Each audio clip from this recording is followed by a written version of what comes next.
Terima kasih Anda masih bersama kami dalam program Majelis Sore, Majelis kita semua. Bicara mengenai penyebab akan kesulitan di dalam kehidupan, tentu tidak lain tidak bukan bagian dari sebuah keniscayaan yang sebagai manusia menjadi satu kesatuan antara nikmat dan juga ujian atau kesulitan yang tentu dari lahir kemudian juga sampai ajal menjemput, pasti ada saja sudah kadarnya yang kemudian juga sudah ditentukan oleh Allah Subhanahu wa taala.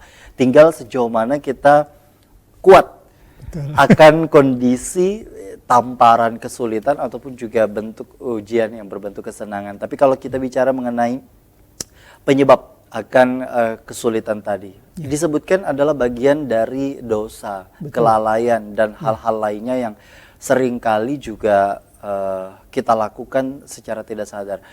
Tapi di satu sisi juga Pak, manusia memang tidak luput dari yang namanya kesalahan. Terkadang ada saja kesalahan-kesalahan yang tidak dilakukan secara sengaja, tapi ada juga yang terkadang juga dilakukan secara sengaja namun sadar kembali lagi.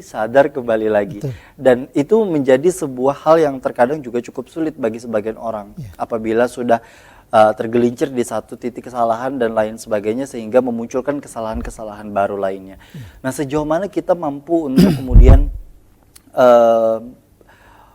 mendapatkan hak yang memang sudah seharusnya yang sudah dituliskan di dalam kehidupan kita, namun dengan kesalahan itu ditunda bahkan dibatalkan. Apakah memang itu bisa terjadi? Ya, jadi ini kalau saya boleh bilang hidup ini misteri, misteri kehidupan yang harus kita jalani ya. Jadi kalau kita bicara tentang kesulitan hidup ya, kesulitan hidup itu kalau tadi kan kita bicara kesenangan hidup ya, dia menjadi sebuah bagian dari ujian, sementara kesulitan hidup pun itu juga menjadi bagian dari ujian. Artinya gini, bahwa ujian yang kita rasakan itu kesulitan hidup ya, berupa kesulitan hidup dan persoalan-persoalan kehidupan yang terkadang membuat kita menjadi stres, depresi dan lain sebagainya. Itu Allah ingin tahu sejauh mana kita mau mendekat kepadanya. Ketika kesulitan hidup itu, kesempitan hidup itu membuat kita menjadi dekat kepada Allah, maka Allah akan memuliakan kita setelah itu. Tetapi ketika kita tidak mampu untuk menanganinya, kesulitan hidup, dengan bahkan melarikan diri kita ke menjauh dari Allah, maka yang terjadi adalah justru akan semakin parah dan bertambah gitu, kesulitan hidup yang kita alami. Nah, oleh karena itu maka kembali tadi kita membanding kembali kepada orang yang jauh terpuruk di bawah kita. Kesulitan hidup, pertama kita pandang secara positif bahwa itu merupakan pelajaran atau hikmah ya, supaya kita semakin dekat kepada Allah ya, dengan kesadaran bahwa ini barangkali dari dosa-dosa kita yang kita lakukan, barangkali kita sehingga dengan itu kita lebih mengintrospeksi diri kita dan sibuk untuk mengurusi aib kita sendiri dan tidak sempat lagi untuk mengurusi aib orang lain. Sehingga kita tidak mau lagi untuk menilai orang lain, kita hanya menilai diri kita sendiri dengan penuh dosa dan kekurangan tadi, sibuk dengan aib kita sendiri, maka itulah yang disebut Nabi sebagai orang yang beruntung. Tuba liman syagalathu nafsuhu tuba liman syagalathu an ayubi nafsih. Jadi beruntung orang-orang yang disibukkan oleh aibnya, kekurangannya sendiri, tidak sempat lagi melihat orang lain.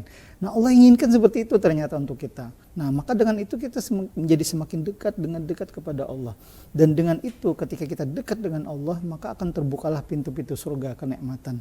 Dan itu yang barangkali kalau kita analogikan ya dengan dengan sekolah ya. Anak-anak sekolah itu kan belajarnya misalnya 6 tahun ya, atau kenaikan kelas ujiannya itu kan paling 1-2 hari ya. Ujiannya masih ada orang yang ujiannya terus itu lama gitu. Nah, kalau lama itu hukuman itu.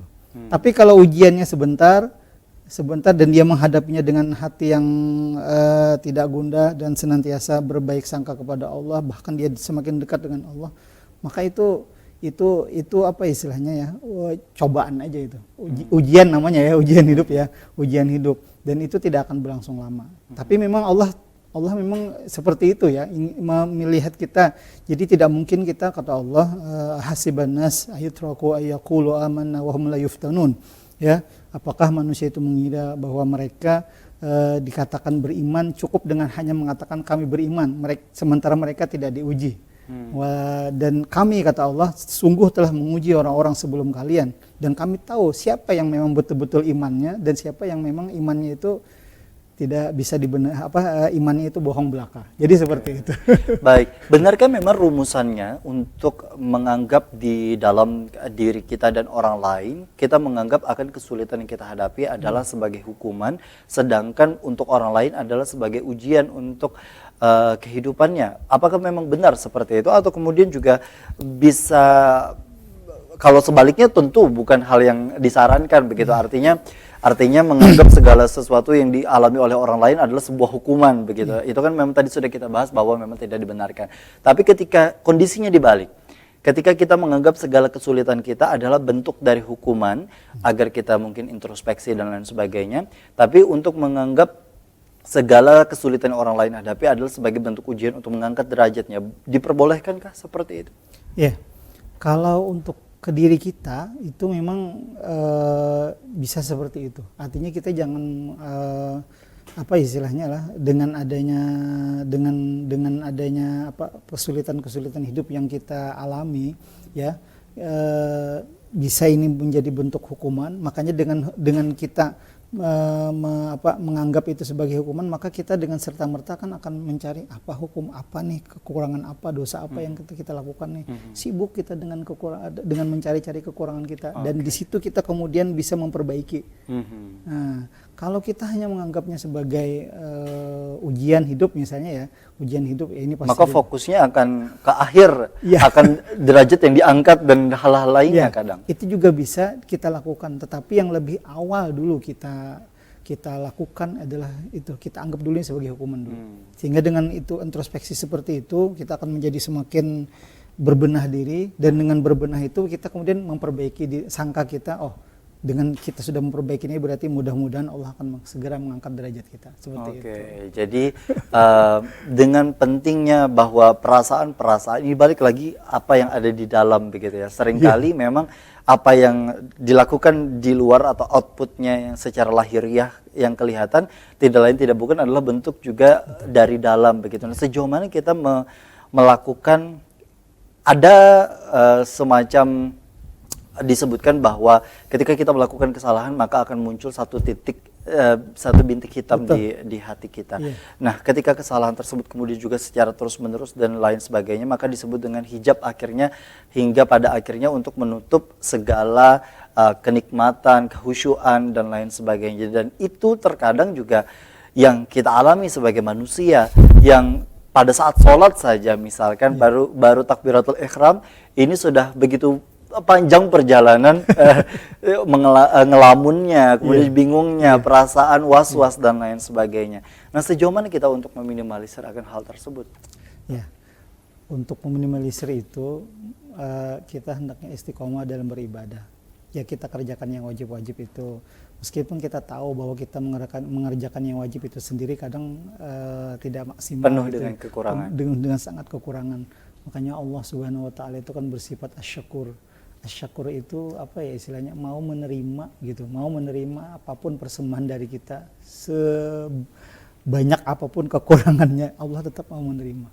Beda dengan kita, karakter kita kan harus perfect gitu, harus sempurna gitu baru diterima. Kalau Allah tidak, malah Allah senang gitu. Artinya dengan kemahakuasaannya kemudian melihat si hamba yang dengan kedhaifannya dan serba kekurangannya mau menyerahkan gitu persembahannya yang serba banyak kurang dan cacat ini kepadanya, Allah justru masih senang. Allah senang gitu dengan itu. Maka dengan itu semua, itulah fungsinya kita sholat 5 waktu itu. 5 waktu itu, sholat 5 waktu itu kan sebagai pembersih ya, sebagai pembersih dari diri kita. Karena kita dalam 24 jam itu pasti ada kesalahan, baik itu kesalahan yang besar ataupun kesalahan yang kecil, baik kepada manusia maupun kepada Allah sendiri. Nah, oleh karena itu maka hal-hal yang sifatnya wajib, yang rukun itu jangan sampai bagi orang-orang yang beriman jangan sampai ditinggalkan. Baik. Kayak ini tolak ukur keimanan. Maka kita lihat misalnya ya orang-orang yang mohon maaf sibuk mengejar dunia, melupakan perintah Allah. Maka kadang mereka bilang, aduh gimana ini untuk pencaharian sehari-hari saja susah banget, ya wajar-wajar aja kemudian mengapa seperti itu, karena perintah Allah dilalaikan. Seandainya dia mau istiqomah, dia mau tetap melaksanakan perintah Allah, maka akan beda tentu. Baik. Nah, tapi juga itu tadi tidak bisa dijadikan pembenaran bahwa ketika kurangnya dalam peribadatan kita untuk kemudian tidak mau belajar, begitu ya Pak ya. Dan terkadang juga dengan kekurangannya kita antara sesama muslim bahkan saling menyalahkan dengan ritualnya dan kemudian juga dengan berbagai hal-hal yang sifatnya bertentangan, akhirnya jatuhnya kepada konflik yang kemudian juga secara internal sesama muslim.